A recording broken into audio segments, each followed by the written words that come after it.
Welcome back to Katawa Shoujo part 28. If she's tried so hard to maintain her independence, as anyone would have in her position, cited or not, maybe she finds it hard to talk about her own needs. It's only now that I realize an omission of what she says, though. I decide to follow it up, largely in jest to avoid things getting too personal. Oh, and what about me? She suddenly runs ahead of me and turns, blocking me off. With a smile, she holds her hands behind her as she leans forwards. "You're different." And with that, she turns back and continues to walk ahead of me, a newfound spring in her step. All I can do is raise an eyebrow and give a dazed grin. I don't think I've ever seen this playful and teasing side of her before. So, I'm different. It's hard to work out the exact context, but knowing her, this ambiguity is intended. Our relationship has been changing, at the very least simply because I've begun to stand on my own feet more and started getting more curious about the situation of those around me. As to why, probably a mix of personal curiosity and a want to try and work out how to deal with my situation. I'm less sure of Lilly, though. That's why her own statement, so similar to my own feeling towards her, throws me off so much. Watching her make her way up the street, cane tapping from left to right, I decide to settle the matter later and just smile. This is a nice side to her, and I don't want to forget it. Eventually we get to the girls' dormitories, both my arms aching from the weight of 2 sets of groceries. We're finally here. Phew! I bend down to wipe my forehead with the back of my hand. Lilly stops in front of her door and sets down her bags, fishing around in her pockets for a key. "Thank you, Hisao. I really appreciate your help." This was nothing. "It might be nothing to you, but it's definitely something for me." And with that, she stepped through her door, closing it behind her. I blink. Those were nothing but honest thanks, but I can't help feeling something different about them. Anyway, I have something else to do before I can mull on that in my leisure. I turn back to the door to Hanako's room and proceed to knock twice in quick succession, the bags still in my hand rustling together. After a couple seconds, the door slowly opens. If one weren't looking closely, they could be forgiven for thinking it hadn't moved at all. I twist my head to the side to try and peer through the tiny sliver of a gap between the door and the door frame. "Hey, Hanako, I've got the stuff." Ah! With that, she opens the door completely, making her plain room visible over her shoulder. Sparsely decorated, it's probably even more unremarkable than my room. I hold out my right arm, both bags almost pulling it straight back down with their weight. Thank you, Hisao. I'm sorry to make you carry them all this way. It's fine, don't worry. Just don't make me do it every day, okay? I pass the bags to her as I give a light-hearted chuckle. After the initial transfer, the weight she manages to take them easily. I'll be off then. Night, Hanako. Good night. See you in class tomorrow. With a deep bow, her groceries still held in both hands, she steps back and shuts the door. Making my way back to my own dorm, I put one bag into my other hand to balance them out. Even as I do so, I can't get Lily's light-hearted smile out of my mind. When I'd first met her, it would have been nearly impossible to imagine her like that. Indeed, it feels like we've become closer in the past few weeks since I first got to know both she and Hanako. The time that I spent with her every day, the small exchanges of happiness we share, those small moments of joy as I get closer to her. I'm far from certain, but I don't think these are just the normal feelings of friendship. Once I return to my room, I store away my groceries and begin getting ready for the night. I swap the school books in my bag for those I'll need tomorrow, pulling out the yellow envelope Misha gave me earlier in the process. I got so sidetracked by one thing after another that I couldn't deal with it earlier. Who would have written me, I wonder? The name neatly adorning the back of the envelope freezes me in my tracks. It's been so long since I've seen her writing. There's little chance I could have identified it as hers otherwise. Iwanako, Why? Should she have written me? I can't think of any good reason for her to do this. I almost don't open the letter, but there would be a little point to that. If I just left it alone, its mere existence would gnaw at me until I did something about it. I look down at the piece of paper on my desk, its bright and summery decoration beaming happily at me. The lettering is in pink, jarring badly with the yellow sunflower border on the card. The handwriting is neat, the characters having been written thoughtfully and with an unusual amount of care. I'd barely given the letter a second thought when it was given to me, but now I can't get its context out of my mind. Contents. While I'd like to say that I don't know why she used such an old-fashioned method of communication, considering a phone call or an email would be much faster and easier, the answer feels obvious enough given the context. A letter leaves a comfortable distance between the sender and the recipient. Unlike a phone, it isn't required that you engage in conversation, and unlike email, there is less expectation of an immediate reply. Statements such as, "The third year seems to be very anxious about the final exams," and "It's so weird to think we are already seniors, isn't it?" are just small talk. Small talk that could have been achieved by simply replying to any of the messages I sent her while in the hospital. The ending, though, is the true reason she sent this, the last couple of lines added almost as an afterthought. "I wonder if we will meet again. Perhaps it's for the best if we don't." It's a statement that should hurt. I've always heard breakups are nasty stuff, but it feels like it's simply affirmation of what we both already knew instead. It's the preceding text, no more than small talk, that makes me feel most uneasy. I can't figure out why, no matter how long I sit here and look down at this bright and summery piece of paper. If you would like to correspond with me, by all means write me back. It's plainly obvious that this is not the type of letter to be replied to. In the end, this letter is no more than a simple abdication of responsibility, a final statement to reassure herself that our relationship is over. As such, I find I have little problem in scrunching the letter and envelope into a ball and tossing it into the waste bin, ridding myself of its existence.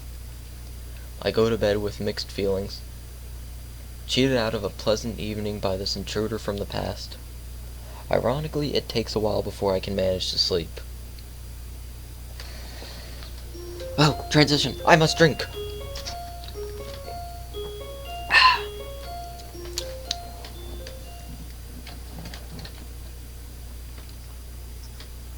I sweat profusely, awaiting the dreaded moment. Each tick of the clock tenses my muscles, and much more every minute making my hair stand on end. It's coming for me. I can feel it. Death! Death in the form of a single sheet of paper. I take the small pile of papers from the student in front of me and pass it backwards after plucking off the top piece. You know, I'd say that was a bit too dramatic, I suppose, for what it was, but people do get very stressed out over tests. I am not personally one of those people. Looking to the top right of the page, I find my fears realized within that small red circle. 43. I hang my head and sigh in resignation, cursing under my breath. I can feel the aura of a similar sentiment rising from the entire class. It's strange, but that fact lifts my mood by a minuscule amount. Misery loves company, I suppose. As the teacher opens his mouth, the room braces for the inevitable onslaught, only to be saved at the last minute. We quickly move to collect our bags and leave for lunch post-haste, but the teacher delivers a parting broadside. "We'll be discussing the class test scores next lesson. Needless to say, there will be quite some discussion to be had." A collective groan resounds from the class, now reduced to shuffling out dejectedly. I push the sheet into my bag as I walk along the hallway, crumpling it in the process. It's enough that such a troublesome letter ended up on my desk yesterday, and now this. I hate English. "Hisao!" A stern female voice gruffly calls out from behind me. I freeze on the spot, my face becoming like stone. It's as if I can feel my brain disconnecting from my body. My eyes slowly shift right. trying to catch a glimpse of the disembodied voice. Nothing? My face begins to slip as time passes, and I decide to risk turning my head. Ever so slowly I twist it to the "Yeah!" I jump into the air and drop my bag, yelling out in surprise. As I recover and regain my composure, I turn to see, I should have known, Emmy. Gotcha, Hisao. She stands there with a mischievous grin on her face, hands forward and fingers pointed inwards. She is the one who jabbed my ribs with her fingers. I look down at her with a grimace, rubbing my hair in frustration. That's no way to greet someone, you know. You have no sense of humor. I left my sense of humor in my English class. Complain to the teacher if you want it given back to me. She pulls off her best puppy dog eyes on me as she pouts. Lily's managed to build up my resistance to the tactics, but Emmy's short stature adds enough to the effects to make me relent. So, how are things? I haven't seen you around for a while. Same old, same old. I run so fast nobody wants to join me on my morning runs. It's a real pain. Her modesty never fails to amuse me. Although... Uh-oh. You know what I'm thinking, don't you, Hisao?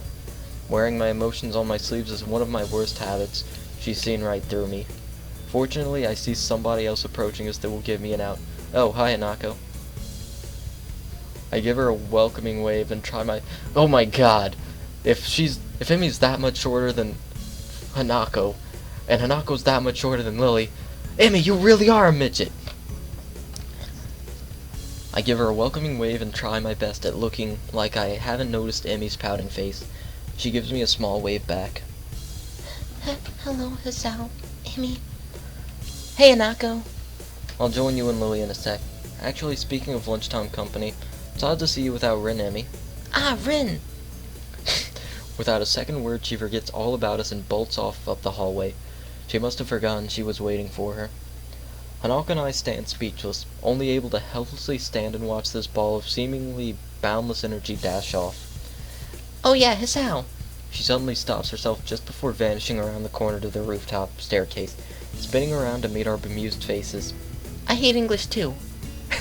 And with that she disappears. All I can do is hang my head and give a long sigh, thoroughly left in the dust. As I hear a short giggle coming from behind me, I turn to see Hanako smiling at the corner, my attacker rounded. I pick up my drop bag from the floor and quickly dust it off.